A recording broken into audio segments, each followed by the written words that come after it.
Não são os sentidos que percebem o infinito. Não é pelos sentidos que chegamos a essa conclusão, porque o infinito não pode ser objeto dos sentidos. Por isso, aquele que procura esclarecer tudo isso através dos sentidos se parece com aquele que procura enxergar com os olhos a substância e a essência. E aquele que as negasse, por não serem sensíveis ou visíveis, negaria a própria substância e o próprio ser. Mas deve haver cautela em recorrer ao testemunho dos sentidos, os quais admitimos só no campo das coisas sensíveis, mesmo aceitando-os com certa suspeita, se não emitirem um julgamento de acordo com a razão. É conveniente para o intelecto julgar e dar razão das coisas ausentes e divididas por espaço de tempo e de lugar. Na coleção Os Pensadores há um texto do filósofo Giordano Bruno sobre o infinito, o universo e os mundos, escrito em 1584. Texto que deu ao Giordano Bruno não somente uma dor de cabeça, mas um longo período de prisão, um longo período de tortura e uma morte terrível na fogueira em 1600. No entanto, se nós estamos fazendo ciência aqui hoje, em grande parte é graças ao Giordano Bruno, que fez exatamente o quê? Ele só cometeu uma blasfêmia muito sutil de falar que o universo era infinito. Como o universo ser infinito?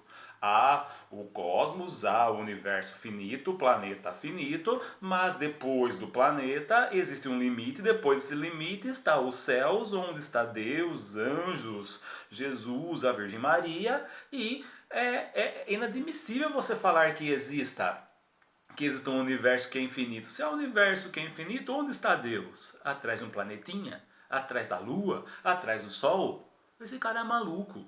Esse cara, aliás, não é nem só maluco, ele é um satanista desgraçado, um ateu desgraçado que nós precisamos condenar, que nós precisamos executar, não somente como forma de dar cabo de sua blasfêmia e de sua heresia, mas para ensinar todos aqueles outros hereges desgraçados que não se contesta a verdade de Deus. Foi assim com Galileu também, é que Galileu acabou se arrependendo, né? Se arrependendo, vírgula, ele acabou indo pedir desculpas sutis para não ter o mesmo fim do Giordano Bruno. O próprio Spinoza, uns anos depois, ele não chegou a ser queimado, condenado, torturado, mas ele acabou sendo execrado pelas duas comunidades às quais ele pertencia. Ele pertencia à comunidade judaica de Amsterdã e à comunidade católica, por sua descendência portuguesa. Por que eu estou falando isso para vocês? É justamente para dar início à nossa aula de hoje, onde iremos discutir sobre as diferenças entre ciência moderna e ciência pós-moderna, e nada como começarmos com o grande mártir, eu gosto de chamar de grande herói da ciência moderna e da ciência que nos sustenta hoje, ciência moderna que nós, na qual estamos inseridos ainda, eu vou explicar o porquê, que é o Giordano Bruno. Giordano Bruno, ele é o grande mártir da ciência, ele é o grande, apesar de Descartes ter vindo antes, apesar de Galileu ser contemporâneo a ele, o Giordano Bruno é aquela pessoa que vai ser culpabilizada pela grande transformação paradigmática que o conhecimento e o saber irão sofrer entre os séculos XV e XVI. Entre os séculos XVI e especialmente o século XVII, onde a filosofia moderna ela vai botar o último prego no caixão do conhecimento transcendental e metafísico que dominava a Europa Ocidental naquele momento. Tudo bem? Não que aquele conhecimento ele vai ser extinto, bem pelo contrário, é um conhecimento que está presente entre nós hoje. É um conhecimento que muitas vezes vai nos ajudar a pensar o mundo. Não é uma questão de concordar com esse conhecimento. A ciência não serve para somente concordar e discordar. Nós vamos buscar nesse conhecimento medieval, dos filósofos medievais, muita coisa que vai sustentar justamente a construção do saber científico.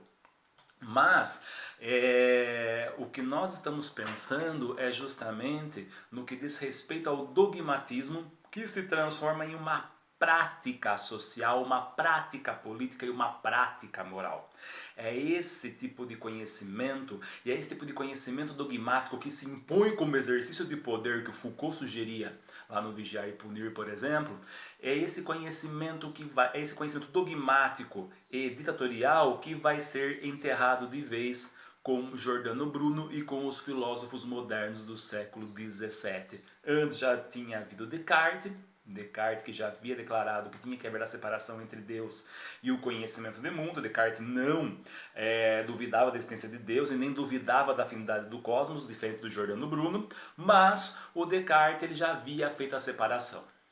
O Giordano Bruno havia falado sobre a infinidade do cosmos e do universo, e o Spinoza dá a marretada final quando vai dizer, alguns anos depois do Giordano Bruno, que Deus é o universo. E Deus ele se produz e se potencializa e se reconstitui cotidianamente. Tá? Não que sejamos Deus, mas sim que nós somos modos de ser da existência de Deus. Bonito, né? Sejam bem-vindos à aula de hoje, eu sou o Rodrigo Barque, vamos começar a conversar nessa semana. Eu vou confessar a vocês que eu demorei para começar a gravar essa aula por dois motivos, tá? O primeiro motivo é que eu estava pensando se eu gravaria hoje ou se eu gravaria mais no fim de semana essas aulas, porque como vocês sabem, o sistema da Ibirapuera está com problemas, não sei o que aconteceu, se vocês estão fazendo alguma reformulação ou se estão fazendo algum ajuste. A questão é que antes de esse sistema ser reacertado, eu já vou estar disponibilizando esse vídeo a vocês. Vocês já receberam esse vídeo através do link que eu coloquei no nosso grupo, então ninguém será prejudicado. Em relação às atividades, vocês fiquem preocupados que depois a gente acerta aquilo. Tudo bem? E amanhã também, eu estou gravando na sexta-feira à tarde, tá? São exatamente 1h30 da tarde. E nós estaremos conversando amanhã pessoalmente através do Google Meet, tá bom? E o outro motivo é que eu estou acompanhando todo o processo da saída do nosso ministro da Justiça, o Sérgio Moro, e toda a repercussão desse caso que vai ser interessante. Pois é. Enfim, mas é por isso que eu comecei a demorar para gravar, tá? Era para estar os 3 vídeos gravados. Eu gravo de novo, eu gravo de 15 em 15 minutos, porque o meu celular não aguenta mais do que 2 vídeos de 15. E também porque demora muito tempo para enviar esses vídeos. Tudo bem? E de novo, eu já justifiquei toda essa questão para vocês. Então eu estou gravando na sexta-feira e eu queria começar com vocês justamente. Eu estava revendo a última parte do meu vídeo na semana passada e eu lembrei que eu havia falado sobre Foucault com vocês. Então eu já fiz todo um processo de explicar um pouco a produção da ciência moderna. Já falei para vocês sobre a discussão que é feita pela epistemologia, em grande parte pela filosofia da ciência, sobre a constituição do saber e do método nessa ciência moderna. E o que eu vou querer discutir com vocês na aula dessa semana? Eu vou querer discutir com vocês principalmente a partir da filosofia da ciência. Olha, entendo bem, existe um conjunto de pensadores que são os epistemólogos, que vão pensar justamente como essa ciência se constitui, como os saberes dessa ciência se constituem, e a filosofia da ciência, que vai justamente discutir como essa constituição epistemológica, somada à constituição metodológica, vai ser absorvida pelo mundo. Como que a filosofia, as outras ciências e as outras áreas do conhecimento estão absorvendo as formas de se constituir dessa ciência. E essa filosofia das ciências do século XX, em especial após os anos 60, ela vai justamente estar no meio do turbilhão que também estará discutindo a transformação paradigmática das ciências modernas. Não que as ciências modernas estejam sendo abandonadas ou estejam sendo descartadas. As ciências modernas, elas estão num processo de revolução paradigmática, transformação paradigmática, que boa parte dos pensadores contemporâneos sugeriu nomear de pós-moderno. Tudo bem? Eu fiz uma aulinha para vocês em PowerPoint, eu vou disponibilizar também para vocês. Ou já disponibilizei a vocês, daqui a pouco eu vou me acertar aqui na minha metodologia de postagem hoje. Mas ali na aulinha eu vou estar explicando para vocês como esse conceito de pós, ele não significa anti-moderno. Tudo bem? Ah, mas podia ser antimoderno. Só falam que é antimoderno porque o antimoderno é o antigo, é o tradicional. Ou então o antimoderno é algo que se opõe completamente à ciência moderna. E não é disso que se trata a pós-modernidade, não é disso que se trata a ciência pós-moderna e não é disso que se trata as perspectivas que discutem isso que nós chamamos de tempos modernos e tempos pós-modernos. Tudo bem? Claro. Essa pós-modernidade, ela é muito discutida, não é nem que ela foi descoberta, tá? É um nome que foi dado por um sentimento de mundo dentro da cultura, dentro da arquitetura, dentro das ciências, dentro da epistemologia, dentro das artes, dentro da música, dentro da própria compreensão das relações sociais, políticas, econômicas e culturais do século XX em diante. Tudo bem? Não dá mais para se pensar o mundo como a ciência moderna pensava. É essa a discussão que a pós-modernidade faz. Mas ao mesmo tempo, essa pós-modernidade de forma nenhuma ela descarta as discussões feitas pelas ciências modernas. O que a pós-modernidade faz? Ela dá um salto de forma que as ciências modernas ainda sejam base daquilo que nós estamos fazendo hoje como cientistas, porque vocês estão num mestrado em educação, vocês não estão num mestrado interdisciplinar entre múltiplas áreas do conhecimento, fazendo o que quiser. Não, vocês estão dentro de uma área que foi constituída pela modernidade, que é a área da educação e da pedagogia, em diálogo com outra área, que é a psicanálise, que já tem um resquíciozinho, que já tem um pulinho nisso que nós vamos chamar de pós-modernidade, porque a psicanálise, ela, apesar de constituir um campo muito próprio, ela já vai beber literalmente, explicitamente de outras fontes. O Freud não está discutindo somente com os psicólogos, o Freud está discutindo com política, com economia, com cultura.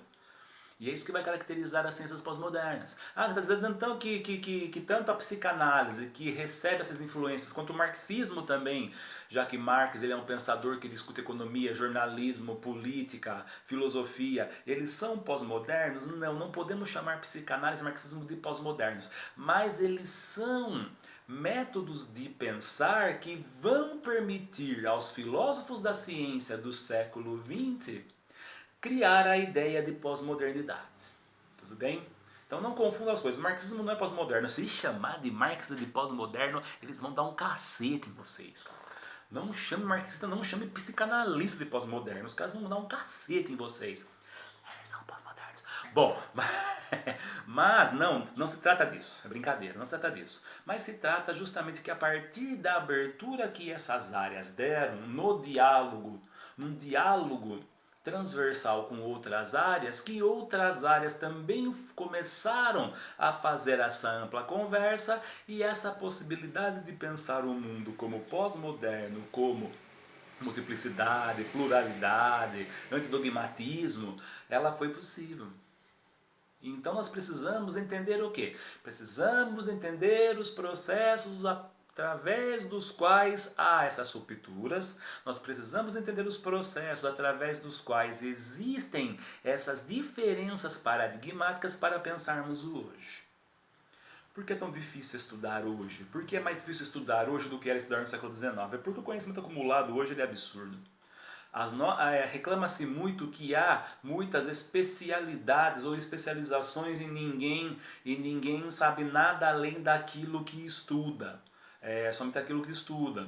Uma vez eu vi o Paulo Giraldelli Júnior falando que, putz, a gente tem gente doutora em Wittgenstein, sobre linguística, sobre a filosofia da linguagem, que não sabe o que foi coluna Prestes. Bom, é verdade. Isso é uma falha das escolas do ensino básico, da educação básica. Isso concordo plenamente. Mas, ao mesmo tempo, não dá mais para sermos geógrafos, como era no século XIX. Que conhecia geologia, em sua plenitude, conhecia climatologia, conhecia o estudo da cultura. Não dá mais, não dá. Ninguém é capaz de conseguir sozinho abarcar esse conhecimento. Nem as universidades individualmente conseguem mais abarcar esse conhecimento. Mas, por outro lado, nós temos a consciência da construção coletiva do saber a partir das especialidades. Agora, um profissional de qualidade, ele sempre vai conseguir beber de diversas fontes e cada vez mais beber das bases dessas diversas fontes. Tudo bem? Já volto.